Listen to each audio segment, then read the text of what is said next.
माता राजभान सलगा, यह सूत्र क्या है? इंद्र वज्रा छंद को समझने से पहले हम ये समझ लें कि ये सूत्र क्या है। यह एक सूत्र है, इसके आधार पर हम लघु और गुरु मात्राओं का वर्गीकरण कर सकते हैं। इस सूत्र के ऊपर जो चिन्ह लगे हैं, इंग्लिश का आई और एस जग का जो साइन है, इसे अच्छे से समझ लें।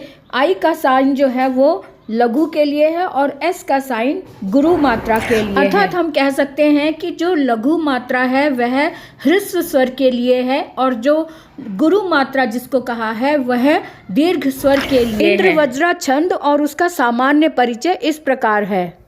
इंद्र वज्रा छंद। इंद्र वज्रा छंद में 4 चरण होते हैं और प्रत्येक चरण में 11-11 वर्ण होते हैं। इस प्रकार से 11 × 4 अर्थात 44 वर्ण होते हैं कुल मिलाकर। इंद्र वज्रा छंद का लक्षण इस तरह से है। स्यादेन्द्र वज्रा यदि तौ जगौ गः, स्यादेन्द्र वज्रा यदि तौ जगौ गः, स्यादेन्द्र वज्रा यदि तौ जगौ गः, स्यादेन्द्र वज्रा यदि तौ जगौ गः।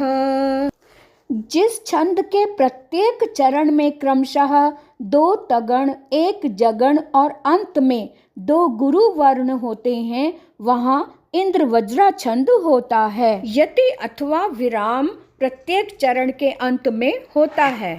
छंद का उदाहरण: अर्थो हि कन्या परकीयेव, तामद्य संप्रेष्य परिगृहीतु, जातो ममायं विशदः प्रकामं, प्रत्यर्पितन्यास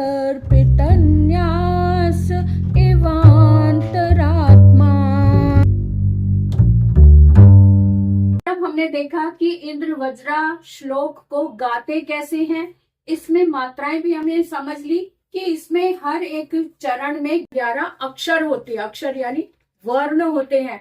मात्रा की बात नहीं कर रही हूं मैं, वर्ण की बात कर रही हूँ। 11-11 वर्ण होते हैं और हर एक वर्ण को मिलाकर, चारों चरणों के वर्णों को मिलाकर 44 यानी 11 × 4 तो 4 चरण और 11-11 वर्ण तो 44 वर्ण होते हैं सभी के, क्योंकि 4 चरण होते हैं। स्याद, यहाँ पे मैंने सारे अक्षर अलग अलग लिख दिए हैं। ये स्याद, इंद्र वज्रा यदि तौ जगौ गः, यानी स्याद का मतलब होना चाहिए इंद्र वज्रा यदि तौ, तौ का मतलब 2, तौ त से त है, तगण तगण और औ द्विवचन लगा हुआ है यानी 2 तगण जहां पर हो। जगौ जहां पर 1 जगण और गौ लास्ट में लगा है, इसका मतलब 2 गुरु। तो 2 गुरु, 2 तगण, 1 जगण और 2 गुरु लास्ट में हो तो वहां पर इंद्र वज्रा होता है। इस फॉर्मूले को अच्छे से समझ लो।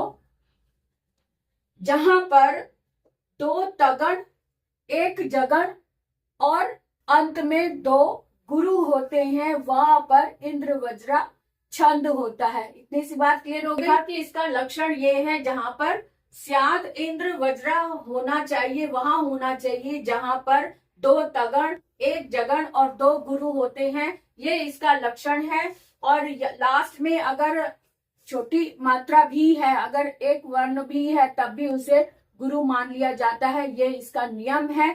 तो अंत में 2 गुरु होने चाहिए। अब इसके वर्णों को गिने कि किस तरह से इसके वर्ण 11-11 वर्ण बनते हैं।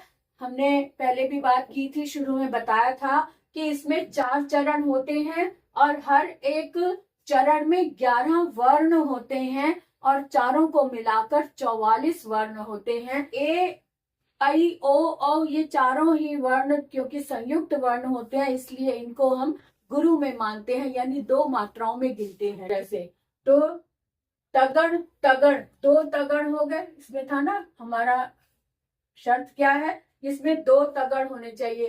तो गुरु गुरु लघु, गुरु गुरु लघु, ये तगण हो गए 2। और उसके बाद 1 जगण, तो ये लघु गुरु लघु, ये 1 जगण हो गया। और अंत में 2 गुरु है तो हमारी शर्त ये पूरी कर रहा है ये वाला श्लोक, इसलिए यहाँ पर हम कह सकते हैं कि इंद्र वज्रा छंद है। अब इसी तरह से चारों को भी हम इसी तरह से समझ सकते हैं। और यहाँ पर भी 1 2 3 4 5 6 7 8 9 10 और ये 11, यहाँ पर भी 11 मात्राएं हैं। और यहाँ पर भी देख लें 1 2 3 4 5 6 7 8 9 10 और 11। तो आधे आधे अक्षर को हमने नहीं गिनना है, तो इसलिए यहाँ पर भी 11 मात्राएं हो गई ये। तो इस तरह से हमने देखा कि चारों चरणों में 11 वर्ण है, 11 वर्ण है। और जो ये लक्षण है ये इस तरह से है, तगड़ तगड़, 2 तगड़, 1 जगड़ और 2 गुरु। ये जहां पर है बहुत ही आसानी से इसे समझा जा सकता है।